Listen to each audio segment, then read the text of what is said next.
네, 계속해서 창세기 말씀을 오늘 생각하며 여자의 틈, 뱀의 확신 이런 제목으로 우리가 하나님의 말씀을 잠깐 나누려고 합니다. 한국의 사랑의 불시착인가 뭔가 하는 그 드라마에서 북한군으로 나오는 원빈이, 제가 일부에서 현빈이라고 그랬더니 현빈이 아니고 원빈이라고 이거 같거든요. 어쨌든 네? 현빈이 맞아요? 네. 그 사람 누구 나한테 와가지고 그렇게 얘기를 했는데, 네, 어쨌든 그 사람이 북한 보위부에 끌려갔을 때 거기 보위부 간부가 억지를 쓰면서 말을 하니까 현빈이, 네, 지금 그게 말이 된다고 생각하냐, 그랬더니 그 사람이 못을 박으면 너는 틈이 있어야 못이 들어간다고 생각하냐, 못을 박으면 틈이 생기는 거야, 여기는 못을 박는 곳이란 말이야, 이런 얘기를 하는 장면이 나옵니다. 제가 생각할 때 이 사탄은 북한 보위부 간부와 같이 틈이 있는 곳에 못을 박는 것이 아니라 못을 박아서 틈을 만들려고 하는 존재가 사단이 아닌가 합니다. 그러니까 그에게 틈을 보인다고 하는 것은 거의 치명적이다, 이렇게 말할 수 있는 것이죠. 뱀이 왜 아담에게 접근하지 아니하고 여자에게, 하와에게 접근했을까요? 뱀을 조종하던 사단의 마음에 제가 들어갔다 온 게 아니니까 잘 알 수는 없지만, 가장 합리적으로 추론을 하자면 그것은 여자가 하나님으로부터 직접 말씀을 직접 듣지 않은 것이 아닐까 하는 생각을 해봅니다. 여자는 하나님의 말씀을 아담을 통해서 건너 들었기 때문에 아무래도 조금 직접 들은 것보다는 좀 느슨하지 않은가, 이런 것이죠. 그것이 사단이 보기에 틈이 있을 수는 있지만 그렇다고 해서 그 틈을 여자가 만든 것은 아니었습니다. 사단이 뱀을 가장해서 접근하는 자체를 여자가 막을 수 있었던 것은 아니었다고 봅니다. 하지만 뱀과의 대화에서 여자는 틈을 보이게 되는 거죠.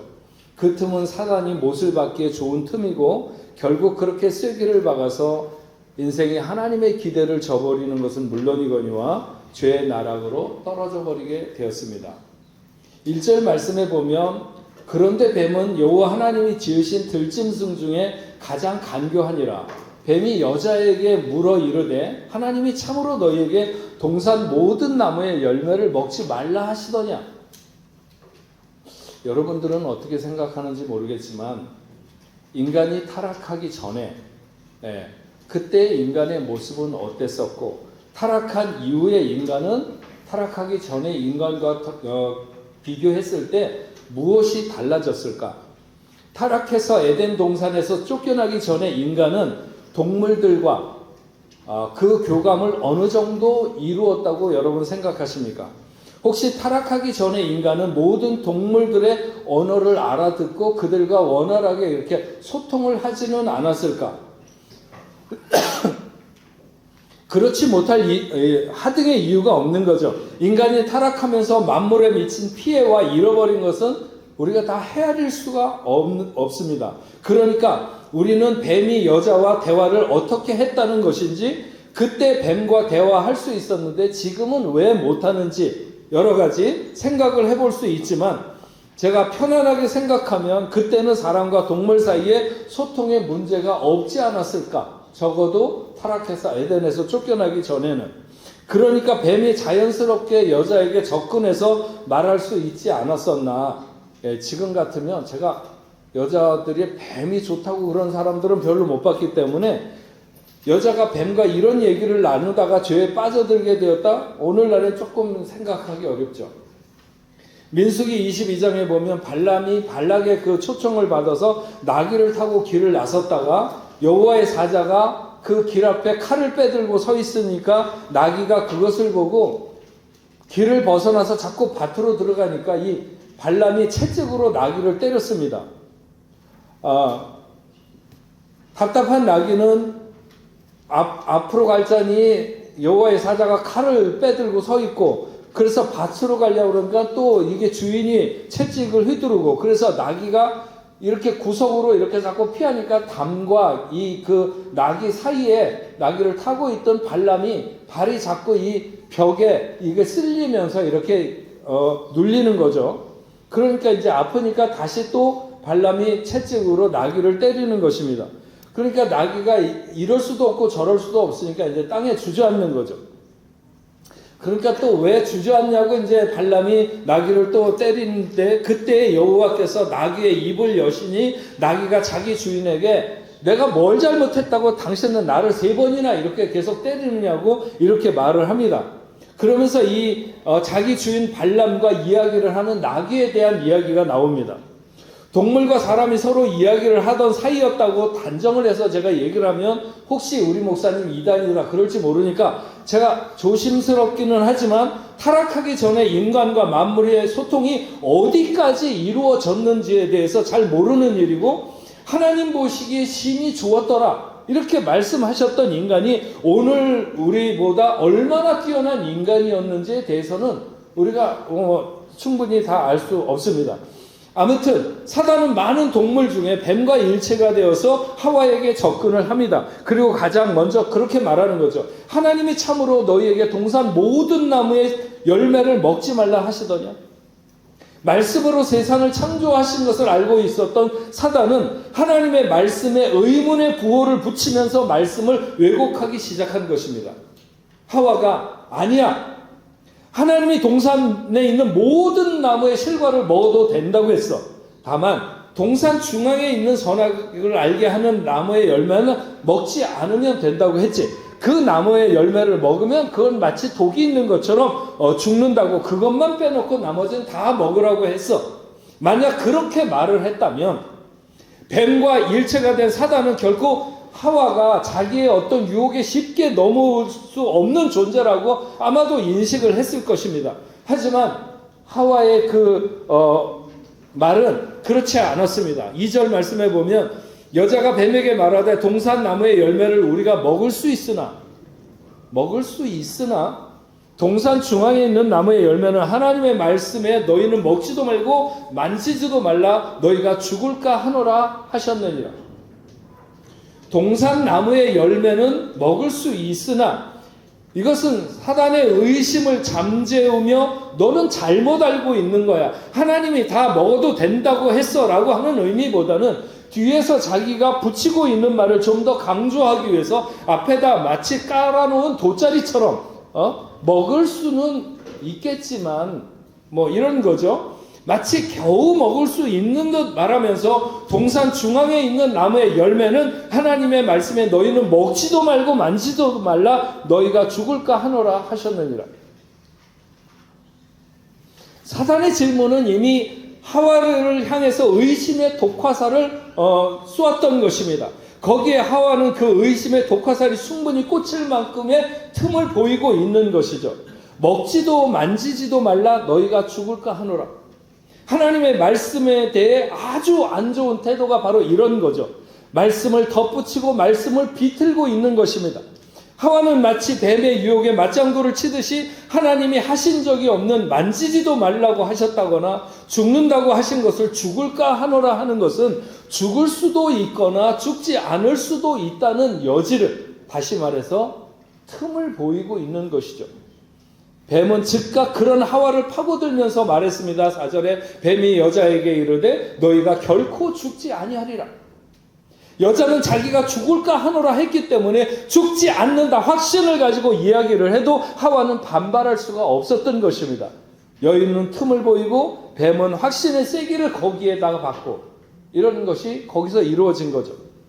그래서 이미 대화의 주도권은 뱀에게 넘어가게 되었고 뱀은 자신감을 가지고 여자를 죄악의 나락으로 떨어뜨릴 마지막 일침을 가하고 있습니다. 5절에 너희가 그것을 먹는 날에는 너희 눈이 밝아져서 하나님같이 되어 선악을 알 줄을 하나님이 아심이라. 너희 눈이 밝아져. 여러분, 나쁜 말로 받아들이기에는 나쁨을 생각할 만한 단어가 그 중에 없지 않습니까? 너희 눈이 밝아져. 눈이 밝아진다는데 그걸 나쁜 거라고 생각을 해야 될까요? 하나님 같이 되어. 이 말도 어떻게 받아들이는가에 따라서 정말 평생 우리의 소원은 하나님을 닮아서 하나님과 같이 되는 것이 우리의 소원이라고 말할 수도 있지 않습니까? 선악을 알 줄을 하나님이 아십니다. 선악을 알게 되는 것이 나쁘다고 하는 것을 그때 하와가 알 수 있었을까? 아니요, 알지 못했을 것입니다. 그러니까 뱀이 너희가 그것을 먹는 날에는 너희 눈이 밝아져 하나님같이 되어 선악을 알 줄을 하나님이 아심이라. 그 말은 거부감이 자리할 자리가 없었다고 하는 것입니다. 하나님의 명령을 엄격하게 받아들이지 않은 그에게 사단의 유혹은 마치 하나님의 뜻과 같이 그에게 전달됐고 느껴졌을 수도 있습니다. 이제 사단의 유혹에 여자는 순순히 끌려 들어가는 그런 순간을 맞게 되고 있는 거죠. 그래서 6절에 보면 그 여자가 그 나무를 본즉 먹음직도 하고 보암직도 하고 지혜롭게 할 만큼 탐스럽기도 한 나무인지라. 여자가 그 열매를 따먹고 자기와 함께 있는 남편에게도 주매 그도 먹은지라. 여자는 새로운 시선으로 나무를 바라보며 그 나무의 과일에 마음을 빼앗기게 됩니다. 전에 보이지 않던 것이 보이기 시작했습니다. 전에 보았던 전에 틀림없이 봤겠죠, 그 나무를. 근데 지금 완전히 다른 나무로 보고 있는 것입니다. 먹음직도 하고 보암직도 하고 먹기에도 좋아 보이고 보기에도 충분하게 뭔가 이렇게 만족을 줄 것 같은, 기쁨이 될 것 같은, 여자는 감정적 동요가 일어나는 것을 느끼게 됩니다. 육체적 욕망이 그 과일을 통해 충분히 만족될 것 같은 기분이 그에게 전달됐을 것입니다. 더 나아가서 심리적인 영역에서도 만족감을 얻을 것 같이 느껴졌습니다. 보암직하다고 하는 것은 눈이 추구하는 의미로 육체의 정욕에 사로잡혀 허상을 보고도 그렇게 느끼는 것과 마찬가지죠. 주님은 우리가 이런 것에 빠지는 것에 대해서 마태복음 5장 28절 29절에 이렇게 경계하며 말씀하십니다. 나는 너희에게 이르노니 음욕을 품고 여자를 보는 자마다 음욕이 생기는 게 아니라 음욕을 품고 여자를 보는 자마다 마음에 이미 간음하였느니라. 만일 내 오른 눈이 너로 하여금 실족하게 하거든 빼어버리라. 내 백체 중에 하나가 없어지고 온몸이 지옥에 던져지지 않는 것이 더 유익하다. 지혜롭게 할 만큼 탐스럽기도 한 나무인지라. 감정의 절정의 단계에서 여자는 그 나무의 열매를 통해 자신이 매우 똑똑해지고 영리해지리라고 하는 그런 결론으로 달려갑니다. 이것은 마치 자기가 이 나무의 열매를 먹음으로 정신적인 풍요를 누릴 수 있으리라고 하는 어떤 그런 환상에 빠지게 되는 거죠. 하나님과의 교제와 그분께 순종을 통해서 세워질 수밖에 없는 육적, 정신적 만족을 사단이 지명하는 과일을 통해서 얻으려고 하는 그런 충동과 생각이 그에게 들었던 것입니다. 먹음직도 하고 보암직도 하고 지혜롭게 할 만큼 탐스럽기도 한 것을 가리켜서 요한일서 2장 16절에는 이는 세상에 있는 모든 것이 육신의 정욕과 안목의 정욕과 이생의 자랑이니 다 아버지께로부터 온 것이 아니요 세상으로부터 온 것이라. 이 세상도 그 정욕도 지나가되 오직 하나님의 뜻을 행하는 자는 영원히 거하느니라. 하와가 뱀에게 틈을 보였을 때 그는 먹음직도 하고 보암직도 하고 지혜롭게 할 만큼 탐스럽기도 한 것이 그에게 쓰기가 되어서 박힌 것처럼 우리도 자꾸 육신의 정욕과 안목의 정욕과 이생의 자랑에 붙들리는 것은 하나님의 말씀에 우리가 집중하지 않고 말씀의 의도를 묵상하지도 않고 적당한 호기심과 부정확한 느낌을 따라가게 될 때 우리는 무너지게 되는 것입니다. 유혹이라고 하는 것은 엄청난 것으로 우리에게 다가오는 것이 아니라 어쩌면 굉장히 작은 것입니다. 그러나 그 유혹이 넘어진 이후의 대가는 말할 수 없이 크다는 거죠. 여자가 그 열매를 따먹고 자기와 함께 있는 남편에게 주매 그도 먹은지라. 우리가 잘 알듯이 죄는 항상 죄와 죄인은 동질을 규합한다는 거예요. 자기 혼자 죄에 빠지는 것은 없어요. 항상 편을 만드는 거죠. 물론 거기서 남자만 제대로 정신을 차렸어도 인간의 운명은 달라졌을지도 모르죠. 그도 결국 핑계할 수 없는 죄악에 빠져들었지만 어쨌든 죄는 우리가 항상 말하는 것처럼 자기 완결적이라서 결국 그렇게 두 사람을 모두 나락으로 밀어 떨어뜨리고 사단은 자기의 의도를 성취하게 되는 것입니다. 하나님의 말씀을 감동으로 받고 그 말씀을 묵상하고 생각하고 말씀대로 살려고 애를 쓰는 사람은 쉽게 시험에 넘어가지 않습니다. 말씀을 들어도 감동이 없고 묵상을 하거나 그 의미를 찾으려고 애를 쓰지도 않는 사람, 말씀을 순종하려고 계획의 실행을 위해서 전략을 갖지도 않는 사람, 말씀을 느끼거나 생각으로만 하고 실천의 의지가 없는 사람은 죄에 대해서 그리고 사탄에 대해서 늘 노출되어 있다, 이렇게 말할 수 있습니다. 지금 제가 살고 있는 그 집에 11년째 살고 있는데, 제가 그 집에 사는 동안에 2번 도둑을 맞았습니다. 도둑이 들어와 훔쳐갈 값비싼 물건이 별로 없기 때문에 처음에 도둑이 들었을 때는 아이패드 한 몇 년 쓴 거, 굉장히 낡은 거죠. 뭐 값도 제일 싼 거였고, 그거 하나하고 뭐 이상한 얄궂은 거 뭐 이렇게 몇 개 가지고 갔어요. 그래서 그렇게 잊어버린 게 있기는 하지만 큰 것을 잊어버리지 않았습니다. 사실 저희 집이 그 헤드소스에 있고 또 길에 지나다니는 데서 조그만 정원을 지나면 바로 우리 창문이 있는데, 그 창문에 덧문이 달려 있어서 그것을 닫아두면 도둑이 들어오는 게 그렇게 쉽지 않습니다.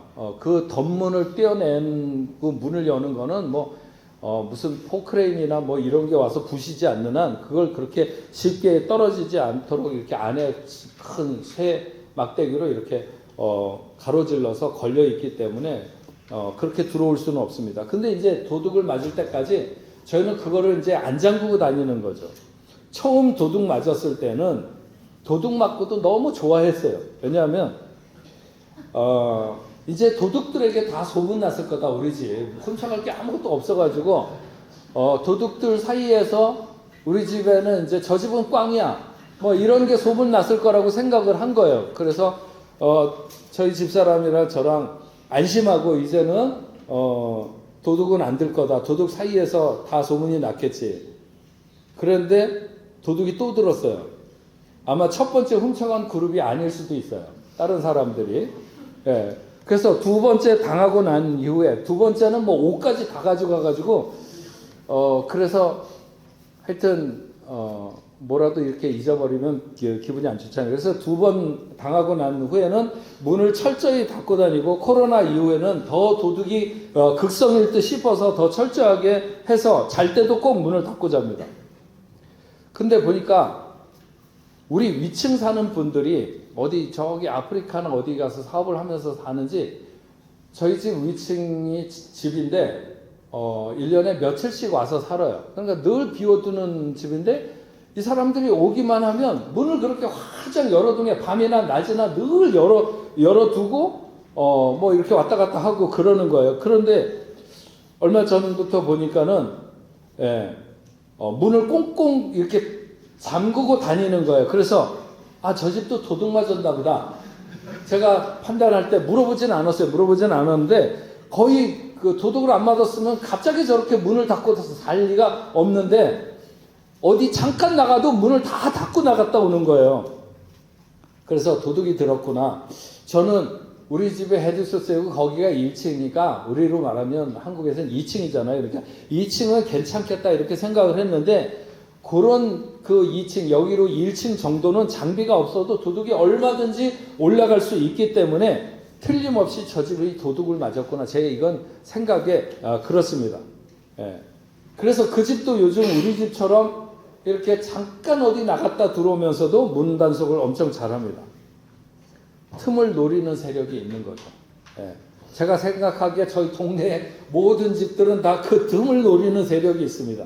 우리 집에 들어온 도둑은 우리 식구들, 우리가 세 식구, 지금 세 식구면 세 식구가 언제 나갔다가 언제 들어오는지 이거를 아마 다 알고 있을 거예요.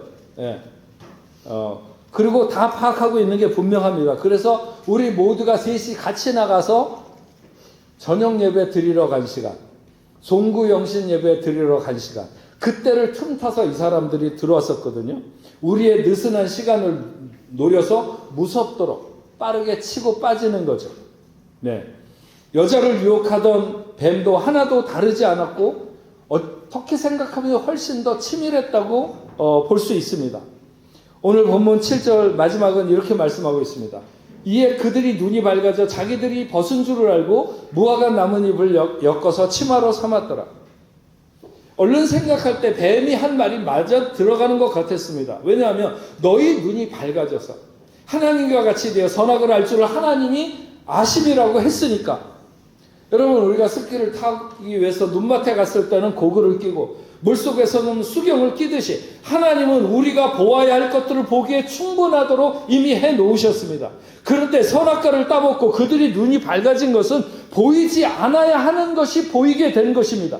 아무리 우리가 손을 깨끗이 씻어도 그 손에는 여러 가지 잡다한 균들이 살아서 움직이고 있습니다. 그런데 마치 그것을 현미경 들여다보듯이 우리가 육안으로 다 볼 때 여기 징그러운 것들이 뭔가 계속 기어다니고 그런다면 그것이 과연 우리에게 복일까요?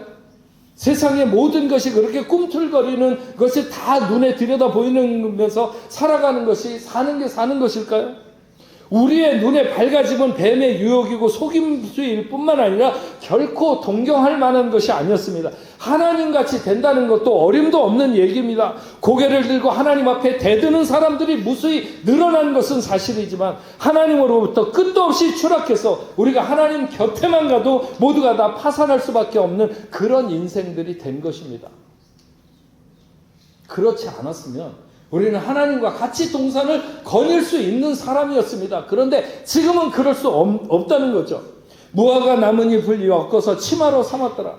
저는 결단코 그런 일을 이런 일을 당해본 것은 아니지만 옛날에 보면요, 자다가 이불에 오줌을 싸면 쌀을 이렇게 까부르는 그 벼를 까부르는 그런 키를 머리에 쓰고 옆집에 소금을 얻어오라고.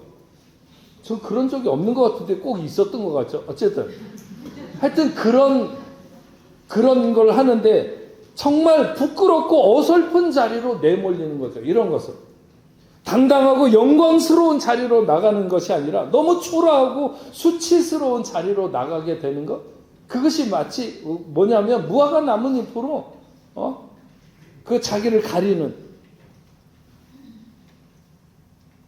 오늘 뽕 리빙 그 중고등부 교재에도 오늘 설교에 대해서 그런 말을 써놨던데, 우리가 살고 있는 파리는 정말 매력적이고 많은 사람들이 동경하는 곳입니다. 아까 광고 시간에도 얘기했지만 우리 원지훈 집사님 아이가 돌이라고 나가실 때 여러분 두쫑크를 이렇게 선물로 준대요. 네. 여기 두쫑크가 뭔지 모르는 분들도 있죠. 아마도 전 세계에서 이걸 나눠주는 교회는 우리 교회밖에 없을 거예요.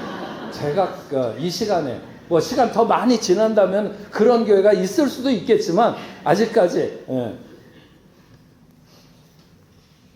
그것도 파리니까 가능한 일이죠. 세련되고 좋은 것들, 좋은 분위기, 유명한 사람들이나 그리고 떠들썩한 행사들, 1년 365일 파리는 잠들지 않고 이런 것들로 돌아간다고 생각합니다. 그런데 그렇기 때문에 우리는 훨씬 더 먹음직스러운 것, 보암직한 것, 지혜롭게 할 만큼 탐스러운 것에 우리는 늘 노출되어 있고, 그런 것들은 우리에게 뱀이 유혹할 수 있는 틈이 될 수 있다는 사실을 놓쳐서는 안 되는 것입니다. 조금만 마음의 경계를 느슨하게 하고 하나님의 말씀으로부터 벗어난다든지 그 의도에 집중하지 않고 있으면 우리는 실바람 같은 의심의 고리에 걸려서 하와가 빠졌던 그 수렁에 우리도 빠질 수밖에 없다고 하는 것입니다.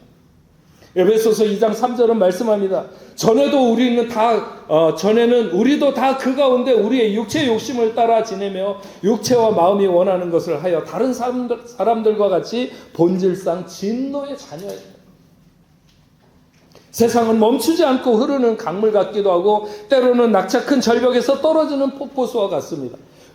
우리가 그것을 말씀으로 이기기 위해서 거슬러 올라가려고 부단히 애를 쓰거나 힘을 쓰지 않으면 밀려 떠내려가게 돼 있는 것이 우리의 숙명과도 같습니다. 여자의 틈과 뱀의 확신이 낳은 결과라고 말할 수 있는 거죠. 그럼에도 여인의 후손으로 오신 우리 주님이 뱀의 머리를 밟는 그런 영광스러운 것이 우리에게 있을 것이라고 말씀하셨기 때문에 우리는 잃어버린 낙원을 다시 찾는 소망의 날을 언젠가는 갖게 될 것입니다. 우리에게 이런 산 소망을 주신 주님의 이름을 오늘도 찬양하며 그 영광된 백성으로 살아가시는 여러분 되시기를 주의 이름으로 축원합니다. 우리 같이 찬양하겠습니다. 세상의 유혹 시험이 몰려올 때 나의 힘으로 그것들 모두 이길 수 없네. 거대한 폭풍 가운데 위축된 나의 영혼 어찌할 바를 몰라 헤매고 있을 때 주를 찬양, 손을 들고 찬양. 전쟁은 나에게 속한 것 아니니 주를 찬양, 손을 들고 찬양. 전쟁은 하나님께 속한 것이니. 우리 같이 오늘 말씀 생각하며 찬양하겠습니다.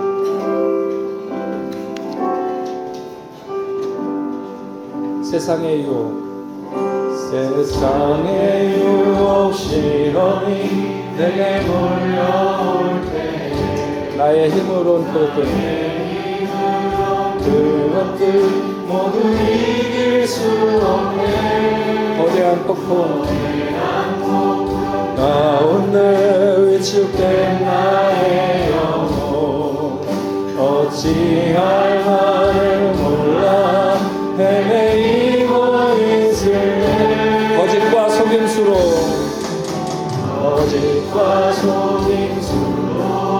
가득 찬 세상에서 어디로 갈지 몰라 머뭇거리고 있네. 공중의 권세 잡으라 지금 우리를 실패와 절망으로 넘어뜨리려 하네. 주를 찬양, 주를 찬양, 손을 전쟁은 나에게 속한 것 아니니 주를 찬양, 손을 들고 찬양. 전쟁은 하나님께 속한 것. 우리 다 같이 자리에서 일어서겠습니다.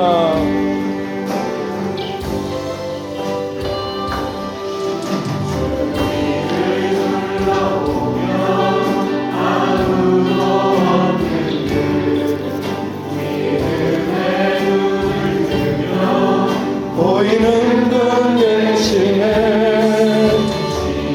너의 안에서 역사하고 계시네.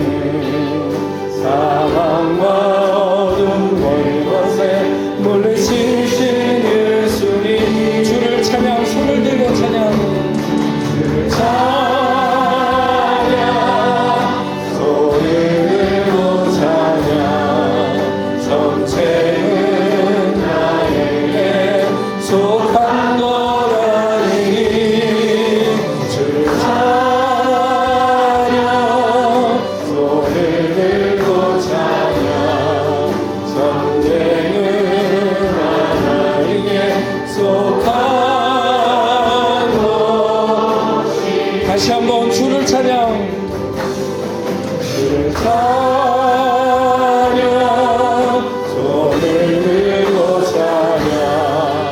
전쟁은 나에게 속한 것 아니니 주를 찬양, 손을 들고 찬양. 전쟁은 하나님께 속한 것이. 여러분, 오늘 우리 말씀을 생각하면서 우리가 살아가는 이 땅은 세상에 많은 사람들이 동경해도 에덴 동산처럼 어쩌면 그 먹음직하고 보암직하고 또 지혜롭게 할 만큼 탐스러운 그런 것이 널려있는 그런 곳인지 모릅니다. 그러나 그렇기 때문에 어쩌면 여자가 보였던 틈과 같이 사단이 볼 때 너무 많은 틈을 우리가 보일 수 있습니다. 그러면 여지없이 사단은 우리를 공격할 것이고 그 틈을 파고들어서 우리로 하여금 무너지게 할 것입니다. 우리가 좀 더 말씀에 집중하고 말씀을 적용하는 데 힘쓰고 그렇게 살아가지 않으면 우리가 이 시대를 잘 이겨낼 수 없습니다. 여러분, 이 시간에 마음에 결정하시고 결단하고 하나님 앞에 기도하는 여러분 되기를 바랍니다. 좀 더 정신을 차리고 근신하며 하나님 앞에 전심으로 달려가는 그런 삶을 살겠습니다. 그런 결단을 하는 귀한 시간 될 수 있기를 바라고, 또 혹시 여러분 가운데 질병으로 인하여 오늘 고통받고 있거나 힘들어하고 있는 멀리 있는 가족들 중에도 몸이 아픈 사람이 있으면 이 시간에 믿음을 가지고 기도하실 때 하나님께서 치료하실 줄로 믿습니다. 여러분들이 어떤 질병이 있어도 치료하시는 여호와를 의지하며 우리 주여 한번 외치고 다같이 통성으로 기도하겠습니다.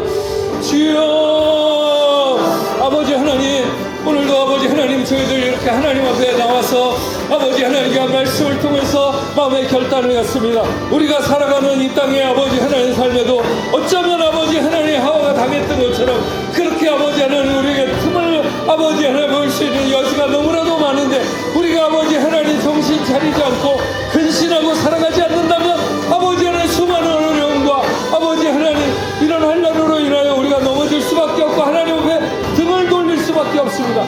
이 시간에 아버지 하나님 우리가 말씀 앞에 다시 한번 겸비해서 아버지 하나님의 뜻을 행하며 아버지 하나님 주의 말씀대로 살기를 결단하는 저희들 될 수 있도록 주여 도와주시옵기만을 간절히 바라고 원합니다. 아버지 하나님, 또한 당신의 사랑하는 귀한 자녀들, 질병으로 인하여 오늘 고통받거나 힘들어하는 하나님의 자녀들이 있습니다. 주여 이 시간에 찾아가 주시옵소서. 아버지 안에 어떤 연약함이든지 하나님이 알지 못하시는 것이 없고 하나님이 고치지 못하는 질병이 없는 줄로 믿사오니 주여 이 시간에 함께하여 주셔서 아버지 하나님 치료하는 원성을 저들에게 함께하여 주셔서 모든 질병이 물러가게 하시고 예수 그 이름만이 높여지는 귀한 역사 있도록 주님 도와주시옵기만을 간절히 바라고 원합니다. 주님 역사하여 주시옵소서. 오늘도 하나님 앞에 나와서 아버지 하나님에 위한 모든 자녀들의 마음의 소원을 이루시고 주님 저들을 통해서 큰 영광 받으시옵소서. 전능하신 아버지 하나님 감사합니다. 오늘 귀하고 아버지 하나님 이 생명의 날에 오늘도 말씀을 통해서 우리에게 다시 한번 아버지 하나님 우리가 살아가는 이 땅에서 조심하며 깨어서 경성해야 되는 것에 대해서 아버지 하나님 우리가 말씀을 들었습니다. 자칫 잘못하게 되면 아버지 하나님 그 아름다운 동산에서 아버지 하나님 하와나 혹은 아담이 사단의 유혹에 넘어져서 아버지 하나님 죄악의 나락으로 떨어졌던 것처럼 우리가 살아가는 이 땅에도 우리가 보일 수 있는 틈은 너무나도 많이 있습니다. 우리가 말씀에 집중하고 바로 서지 않으면 여지없이 무너질 수밖에 없는 저희들입니다. 주여 연약한 저희들을 불쌍히 여기시고 다시 한번 예수를 십자가에 못 박는 일이 없도록 아버지 하나님 깨어 근신하며 말씀에 집중해서 살아가는 우리 뽕대포교회 성도들이 다 될 수 있도록 인도하여 주시옵소서. 아버지 하나님, 당신의 사랑하는 자녀들 중에 질병으로 인하여 고통받는 자녀가 있습니까? 주님은 우리가 병들어서 시름시름하는 것을 원하지 아니하며 좀 더 굳세게 강하게 아버지 하나님 마음껏 뛰며 기뻐하며 하나님을 찬양하고 영광 돌리는 백성으로 살기를 원하시는 줄로 믿습니다. 어떤 이유로 인하여 아버지 하나님 아픈 가운데 있든지 이 시간 찾아가 주시옵시고 아버지 하나님 정말 주의 능력의 손으로 아버지 하나님 안수하여 주시옵시고 그래서 그 아픈 자리에서 일어날 수 있도록 주여 도와주시옵소서. 주님은 그 어떤 조건도 말씀하시지 않았습니다. 다만 내 이름을 경외하는 너희에게는 치료하는 광선을 발현하리라 말씀하셨사오니 아버지 하나님 우리가 주님만을 의지하고 따라갑니다. 믿음을 가지고 주님 앞에 구합니다. 이 시간 모든 병든 자에게 역사하시되 아버지 하나님 모든 질병이 깨끗해지는 역사가 있게 하여 주시옵소서. 예수의 이름으로 명하노니 나사렛 예수의 이름으로 명하노니 모든 질병이 당신의 사랑하는 자녀들에게서 떠날지어다. 하나님 깨끗이 고쳐주시옵시고 기뻐하며 뛰며 영광 돌릴 수 있도록 인도하여 주시옵소서. 오늘도 하나님 앞에 귀한 예물 올려드립니다. 드리는 모든 손길들마다 아버지 하나님 충만케 하시고 아버지 하나님 아무리 어려운 시대를 살아도 두려워하지 아니하며 걱정하지 아니하며 하나님께서 보호하실 것을 믿고 살아가는 믿음의 자녀들 다 되게 하여 주시옵시고 저들이 경영하는 가정과 사업과 학업과 모든 것에 하나님 함께하여 주시옵시고 하나님의 부요를 마음껏 누릴 수 있는 복된 자녀들 다 되게 하여 주시옵소서. 아버지 하나님 저 멀리 가서 복음을 증거하고 있는 선교사님들 외에도 하나님 함께하여 주시옵시고 이 어려운 시대에도 하나님 나라를 확장하는 일에 온 힘을 다할 때 하나님 도와주시고 수많은 영혼들이 하나님 앞에 돌아오는 귀한 역사 있게 하여 주시옵소서. 오늘 하나님 앞에 처음 나와서 함께 예배드린 사랑하는 귀한 자녀들이 있습니다. 박시윤, 막심, 정미래, 이연일, 이나무, 듀사트와 샤를, 최순우, 사랑하는 귀한 자녀들이 오늘 어떤 일정 가운데 이 자리에서 함께 예배 드리게 되었든지 하나님 저들의 삶을 추적하시며 끝까지 함께 하시고 하나님 영광 받으시는 복된 생이 될 수 있도록 주님 도와주시옵기만을 간절히 바라옵고 원합니다.